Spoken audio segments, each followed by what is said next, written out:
Breaking news Khammam triple murder కేసులో సంచలన విషయాలు బయటకు వస్తున్నాయి.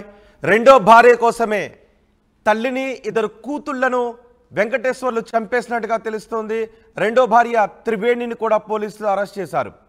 17వ తారీఖున తల్లి పిచ్చమ్మ, కూతుళ్ళు ఝాన్సీ, నీరజను గొంతు నులిమి కిరాతకంగా చంపేశాడు వెంకటేశ్వర్లు.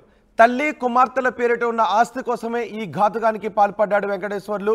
2 సంవత్సరాల క్రితం అనుమానాస్పద స్థితిలో మొదటి భార్య కూడా మృతి చెందింది. మొదటి భార్యను కూడా వెంకటేశ్వర్లే చంపేశాడు అని స్థానికులు చెప్తుంటుంటారు. వెంకటేశ్వర్లే చంపాడని స్థానికులు అనుమానాన్ని కూడా వ్యక్తం చేస్తుంటారు. ఇప్పుడు అన్ని కోణాల్లోనూ పోలీసులు దర్యాప్తు చేస్తున్నారు.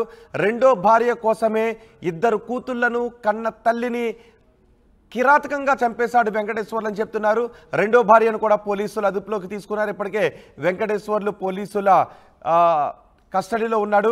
ఇప్పుడు వెంకటేశ్వర్లు రెండో భార్యను కూడా పోలీసులు అదుపులోకి తీసుకున్నారు. దీనిపై మరింత సమాచారం మా ప్రతినిధి ఉదయ్ అందిస్తారు. ఉదయ్, రెండో భార్య ప్రోద్బలంతోనే వెంకటేశ్వర్లు ఇంత ఘాతుకానికి పాల్పడ్డా? పోలీసులు ఏం చెప్తున్నారు?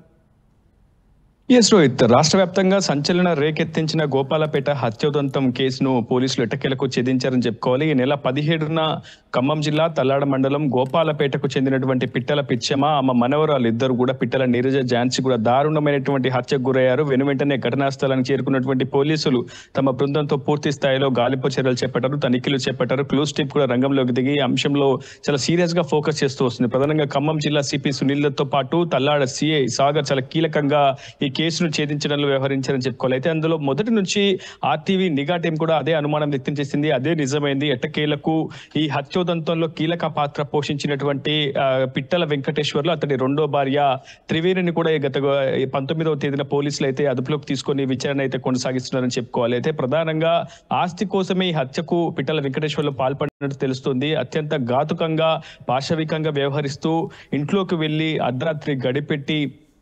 దిండుతో అద్ది గొంతు నులిమి చాలా కిరాతకంగా, పాశవికంగా అటు కన్న తల్లితో పాటు కన్న బిడ్డలిద్దరిని కూడా అత్యంత పాశవికంగా వెంకటేశ్వర్లు హత్య చేశాడనేది చాలా ప్రధానంగా ప్రాథమికంగా కూడా దర్యాప్తులో తేలింది. అయితే మొదటి నుంచి ఈ కేసు అంశాన్ని చాలా సీరియస్ గా తీసుకున్నటువంటి జిల్లా పోలీసు యంత్రాంగం సాగర్ సిఐ నేతృత్వంలో ఒక ప్రత్యేక బృందాన్ని కూడా టాస్క్ ఫోర్స్ ని నియమించారు. పూర్తి స్థాయిలో విచారణ వేగవంతం చేశారు. అయితే ప్రధానంగా 2 ఏళ్ల క్రితం పిట్టల వెంకటేశ్వర్లు భార్య కనకదుర్గ కూడా అనుమానాస్పద స్థితిలో మృతి చెందింది. అయితే ఆమె మృతికి కూడా పిట్టల వెంకటేశ్వర్లే ప్రధాన కారణం అంటూ కూడా అక్కడ గ్రామస్తులు మొదటి నుంచి కూడా చెబుతూ ఉన్నారు. కానీ ఆ తల్లి మృతికి సంబంధించినటువంటి సాక్షులు కూడా పూర్తి స్థాయిలో పిల్లలు అనాథలవుతారన్న ఒక ఉద్దేశంతో అటు వెంకటేశ్వర్లకు సానుకూలంగా కోర్టులో సాక్ష్యం చెప్పినట్లయితే మనకి ప్రాథమికంగా సమాచారం అయితే తెలుస్తుంది. అయితే ఈ నెల 17వ జరిగినటువంటి పిచ్చమ్మ, నీరజ, ఝాన్సీ హత్యోదంతానికి సంబంధించి పూర్తి స్థాయిలో విషయాలైతే వెల్లడయ్యాయి. ఈ నెల 19వ తేదీన అటు సత్తుపల్లి వెళ్తుండగా త్రివేణి అంటే పిట్టల వెంకటేశ్వర్లతో పాటు అతని రెండో భార్య త్రివేణిని కూడా పోలీసులు అదుపులోకి తీసుకొని పూర్తి స్థాయిలో దర్యాప్తును వేగవంతం చేశారు. అయితే ఈ దర్యాప్తులో చాలా కీలకమైనటువంటి విషయాలైతే వెల్లడయ్యాయని తెలుస్తుంది. ప్రధానంగా మొదటి భార్య బ్రతికున్నప్పుడే అటు త్రివేణితో వెంకటేశ్వర్లు వివాహేతర సంబంధం ఏర్పరచుకున్నాడు. మొదటి నుంచి కూడా ఇద్దరు సహజీవనం చేస్తున్నారు. అయితే భార్యకి విషయం తెలిసినప్పటికీ ఎక్కడా కూడా భర్తతో గొడవ పడ్డగా జరగలేదు. కానీ ఆ కుటుంబం ఉన్నటువంటి 1 ఎకరం పొలాలతో పాటు ఇంటిని కూడా తన పేరుతో పాటు తన అత్త అయినటువంటి పిట్టల పిచ్చమ్మ, కూతుర్లు నీరజ, ఝాన్సీ పేరు మీద గతంలో పెద్ద మనుషులు కూడా వీలునామా రాయించుకోవడం జరిగింది. సో ఇదే అంశాన్ని కక్షపూరితంగా పెట్టుకున్నటువంటి వెంకటేశ్వర్లు మొదటి నుంచి భార్యని హింసించడం, అదేవిధంగా పిల్లలను తల్లిని హింసించడం చేసేవాడు. అతను ఒక ట్రాక్టర్ డ్రైవర్ గా పనిచేస్తున్నట్లు మనకి సమాచారం అయితే అందుతుంది. మొదటంగా త్రివేణి ఈ హత్యోదంతంలో చాలా కీలక పాత్ర పోషించినట్లయితే పోలీసుల విచారణ వెల్లడైంది. ఎందుకంటే భార్య కనకదుర్గ మరణాంతరం 2వ వివాహం చేసుకున్నటువంటి త్రివేణి పూర్తి స్థాయిలో వెంకటేశ్వర్లకు కొంత తప్పుదోవ పట్టించే ప్రయత్నం చేసింది. ఆర్థిక సమస్యలు తలెత్తడంతో మొదటి భార్య కూతుర్లైనటువంటి నీరజను, ఝాన్సీను, అదేవిధంగా తల్లిగా ఉన్నటువంటి పిచ్చమ్మను హత్య చేసి పూర్తి స్థాయిలో వీలునామా, ఒక ఆస్తికి సంబంధించినటువంటి అన్ని అంశాలను తీసుకొని రావాలి, ఆస్తి మొత్తం కూడా తన పేరు మీద రాయాలంటూ కూడా మొదటి నుంచి త్రివేణి వెంకటేశ్వర్లపై తీవ్రమైనటువంటి ఒత్తిడి చేస్తూ వచ్చింది. సో ఇదే నేపథ్యంలో వెంకటేశ్వర్లు కూడా స్వగ్రామానికి వెళ్లి తల్లిని పలుమార్లు చిత్రహింసలకు గురి చేశాడు, భయభ్రాంతులకు గురి చేశాడు. కానీ ఎట్టకేలకు తల్లి మాత్రం నో చెప్పింది. ఎందుకంటే ఇద్దరు మనవరాల పేరు మీదనే ఆస్తిని రాయాలి, ఖచ్చితంగా వాళ్ళకంటూ ఒక భవిష్యత్తును ఏర్పాటు చేయాలనే ఉద్దేశంతో పిచ్చమ్మ కూడా కొడుకుతో వారిస్తూ వచ్చింది. కానీ ఎట్టకేలకు పక్కా పథకం ప్రకారం ప్రణాళిక ప్రకారం ఈ నెల 17న ఖమ్మం జిల్లా తల్లాడ మండలం గోపాలపేటలోని స్వగృహానికి చేరుకున్నటువంటి వెంకటేశ్వర్లు అర్ధరాత్రి గడిపెట్టి పూర్తి స్థాయిలో ఆ ముగ్గురిని చిత్రహింసలకు గురి చేశాడు. దిండుతో అదిమి గొంతు నిలిమి అత్యంత కిరాతకంగా పాశవికంగా వారి ఆ ముగ్గురిని కూడా హత్య చేసి అక్కడి నుంచి నేరుగా మళ్ళీ ఖమ్మంలోని తన రెండో భార్య చింతకు చేరాడు. అక్కడి నుంచి 19వ తేదీన పూర్తి స్థాయిలో అక్కడి నుంచి తన అత్తగారైనటువంటి సత్తుపల్లికి వెళ్తున్న క్రమంలో అటు సిఐ సాగర్ తన బృందంతో కలిసి ఇద్దరిని కూడా అదుపులో తీసుకున్నారు. సో చాలా మానవత్వం మంట కలిపే విధంగా వెంకటేశ్వర్లు వ్యవహరించిన తీర్పై ఖమ్మం జిల్లా వాసులంతా కూడా సర్వత్రా ఆగ్రహం అయితే వ్యక్తం చేస్తున్నారు. ఖచ్చితంగా అత్యంత కఠినమైన శిక్షలను విధించాలి. వెంకటేశ్వర్లతో పాటు అతని రెండో భార్య త్రివేణిని కూడా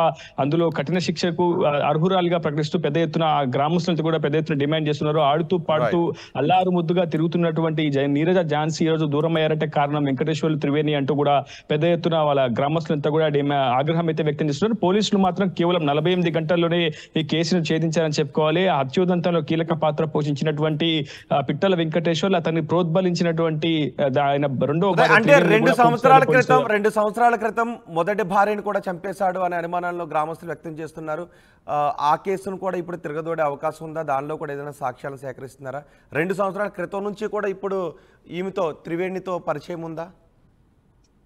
ఆస్తి కోసం ఇంతటి ఘాతుకానికి పాల్పడినటువంటి వెంకటేశ్వర్లపై పోలీసులు కూడా చాలా సీరియస్ గానే ఫోకస్ చేస్తున్నారు. గతంలో అతడి మొదటి భార్య కనకదుర్గ అనుమానాస్పదలో ముచ్చిన అంశంపై కూడా ఇప్పటికే క్లోజ్ టీమ్ తో పాటు అటు పూర్తి స్థాయిలో పోలీసుల బృందం అంతా కూడా ఆధారాలు సేకరించే పనులు గ్రామస్తుల వర్షాన్ని కూడా ఇప్పటికే పోలీసులు తెలుసుకున్నారు. అక్కడ ఉన్నటువంటి పక్కా ఆధారాలు క్లోజ్ టీమ్ తో సాక్ష్యాధారాలతో అటు మళ్ళీ కోర్టులో ప్రవేశపెట్టి ఇప్పటికే రిమాండ్ కి అయితే అటు వెంకటేశ్వర్లను త్రివేణి తరలించారు. ఖచ్చితంగా ఈ 2 కేసులను ప్రామాణికంగా తీసుకొని ఆధారాలను సేకరించి మరోమారు చాలా కఠినమైనటువంటి శిక్షలు అటు వెంకటేశ్వర్లతో పాటు ఆయన రెండో భార్య త్రివేణి ఎదుర్కొనే విధంగా పూర్తి స్థాయిలో పోలీసులు మాత్రం తమ వంతు ప్రయత్నం అయితే చేస్తూ ఉన్నారు. Rohit right Uday, Khammam triple murder కేసులో సంచలన విషయాలు బయటకు వస్తున్నాయి.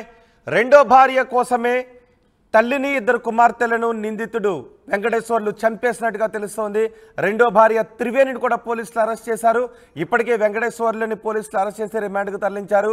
ఈ నెల 17వ తారీఖున తల్లి పిచ్చమ్మ, కూతురు ఝాన్సీ, నీరజలను ఇద్దరిని ఇంట్లో గొంతు నులిమి కిరాతకంగా చంపేశాడు వెంకటేశ్వర్లు. తల్లి కుమార్తెల పేరిట ఉన్న ఆస్తి కోసమే ఇంతటి దుర్మార్గానికి వెంకటేశ్వర్లు పాల్పడ్డాడని చెప్తున్నారు. 2 సంవత్సరాల క్రితం కూడా అనుమానాస్పద స్థితిలో మొదటి భార్య మృతి చెందింది. మొదటి భార్యను కూడా వెంకటేశ్వర్లే చంపేశాడు అని ఊళ్ళో వాళ్ళు చాలామంది చెబుతూ ఉంటుంటారు. మొదటి భార్యను వెంకటేశ్వర్లు చంపిన అంశంపై ఇప్పుడు పోలీసుల ఆధారాలు కూడా సేకరిస్తున్నట్టుగా తెలుస్తోంది. ఇప్పటికే తల్లిని 2 కుమార్తెలను చంపేశాడు. 2 సంవత్సరాల క్రితం మొదటి భార్య అనుమానాస్పద మృతి కేసును కూడా పోలీసులు తిరగదోడుతున్నట్టుగా తెలుస్తోంది. అన్ని కోణాల్లోనూ పోలీసులు దర్యాప్తు చేస్తున్నారు. ఇప్పుడు ఈ ముగ్గురిని, తల్లిని కుమార్తెలు ఇద్దరిని చంపింది రెండో భార్య త్రివేణి కోసమే, త్రివేణి ప్రోద్బలంతోనే చంపేశాడు అని ప్రాథమికంగా నిర్ధారణకు వస్తున్నారు పోలీసులు.